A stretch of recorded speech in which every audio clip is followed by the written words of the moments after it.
Assalamualaikum warahmatullahi wabarakatuh. Perkenalkan, nama saya Friska Adelia Syarif, nomor absen 14. Di sini saya akan menjelaskan tentang pertempuran Palagan Ambarawa. Disimak ya.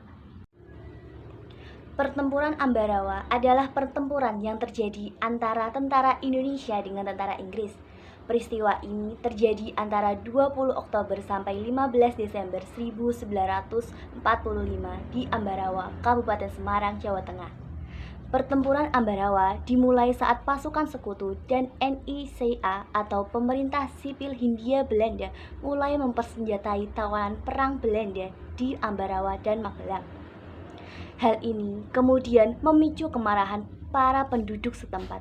Hubungan pun semakin runyam saat sekutu mulai melucuti senjata anggota Angkatan Darat Indonesia.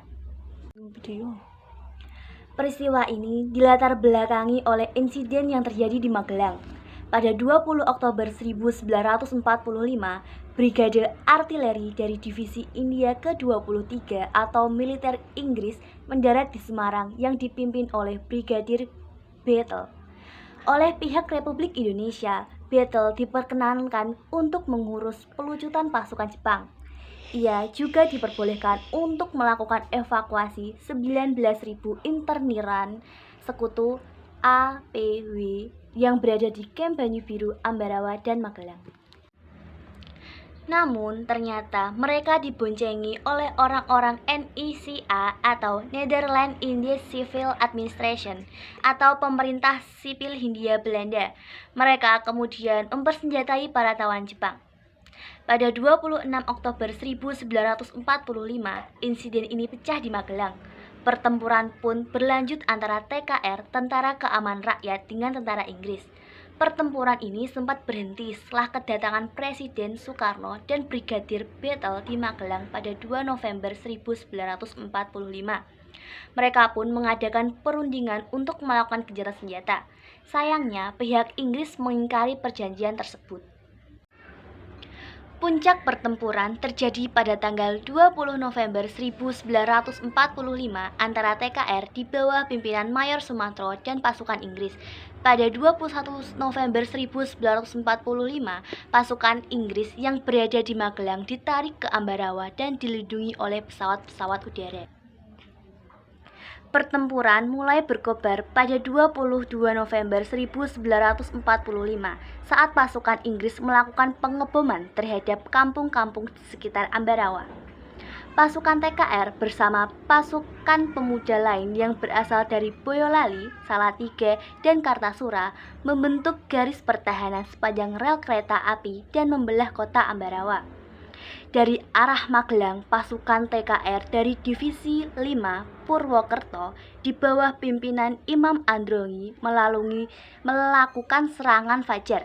Serangan ini bertujuan untuk memukul pasukan Inggris yang berkedudukan di Desa Pingit. Pasukan Imam pun berhasil menduduki Pingit. Sementara itu, kekuatan di Ambarawa semakin bertambah dengan datangnya 3 batalion yang berasal dari Yogyakarta. Meskipun tentara Inggris sudah dikepung, mereka tetap mencoba untuk menghancurkan kepungan tersebut. Kota Ambarawa dihujani dengan tembakan meriam yang sangat banyak. Untuk mencegah jatuhnya korban, TKR diperintahkan untuk mundur ke Bedono oleh masing-masing komandonya. Pada 26 November 1945, salah satu pimpinan pasukan harus gugur. Ia adalah Letnan Kolonel Istiman, pemimpin pasukan asal Purwokerto. Posisinya pun digantikan oleh Kolonel Sudirman. Pada 5 Desember 1945, musuh berhasil terusir dari Desa Banyu Biru. Pada 11 Desember 1945, Kolonel Sudirman mengadakan perundingan dengan mengumpulkan para komando sektor. Berdasarkan dari laporan para korban sektor, Kolonel Sudirman menyimpulkan bahwa posisi musuh sudah terjepit. Pada 12 Desember 1945, pasukan TKR bergerak menuju target masing-masing. Dalam kurun waktu 1,5 jam, mereka sudah berhasil mengepung kedudukan musuh dalam kota Ambarawa. Kota Ambarawa dikepung selama 4 hari 4 malam. Pada 15 Desember 1945, pasukan Inggris meninggalkan kota Ambarawa dan mundur ke Semarang. Sekian yang dapat saya sampaikan. Mohon maaf apabila ada kekurangan. Wassalamualaikum warahmatullahi wabarakatuh. Dadah.